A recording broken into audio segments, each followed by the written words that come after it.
เกษตรพอเพียงตามรอยพ่อหลวงร.9 สวัสดีจ้าพ่อแม่พี่น้องมาพบกับช่องหลานยายบัวชาแนลจ้าพี่น้องพามาเบิ่งเกษตรเด้อมื้อนี้เด้อเลี้ยงวัวไปด้วย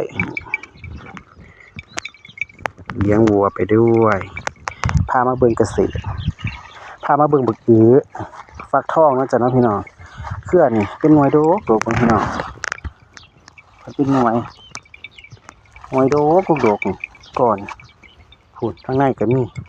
บักพริกกระดกงามจ้ะพี่น้องปลูกหลายอย่างหลายเนี่ยใน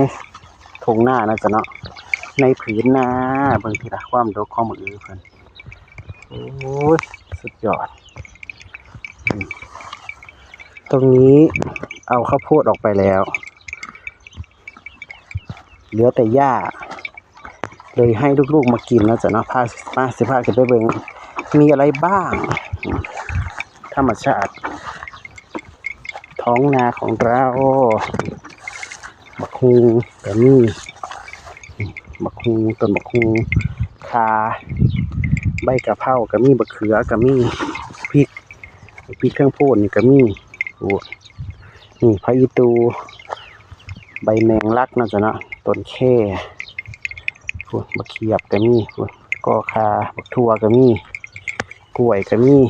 หน่อไม้นี่เกษตรผสมผสานของแท้นะจ๊ะเนาะบักพริกกระดก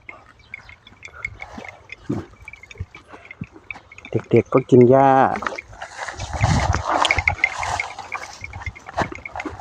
นั่งมอกจะเข้าไปป่าฟักทองเพื่อทำไมเอาไปทางนู้นเร็วนี่ครับ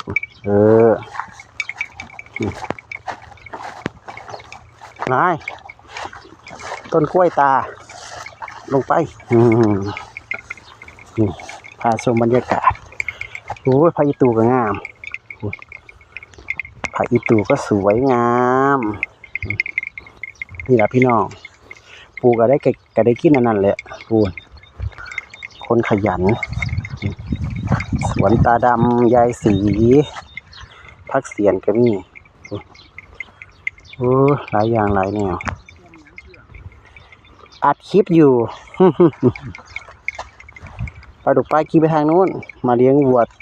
ก็เลยอัดให้ดูโอ้ยพี่น้องเนาะปลาพริกดกเก็บพริกด้วย เอาละพี่น้องใครมาคลิปนี้ก็ฝากไลค์ฝากแชร์นะจ๊ะเนาะกด Subscribe กดกระดิ่งให้หน่อยด้วยจ้ะเด้อใครมาการเกษตรแบบพอเพียงขออนุญาตเลี้ยงวัวก่อนเดี๋ยววัวจะขึ้นสวนเพิ่นนะจ๊ะไว้เจอกันใหม่ EP หน้าว่าจะได้ว่าออกไปบ่ถึงบ่ควรขอโทษขออภัยด้วยจ้ะเด้อสำหรับ EP นี้สวัสดีจ้า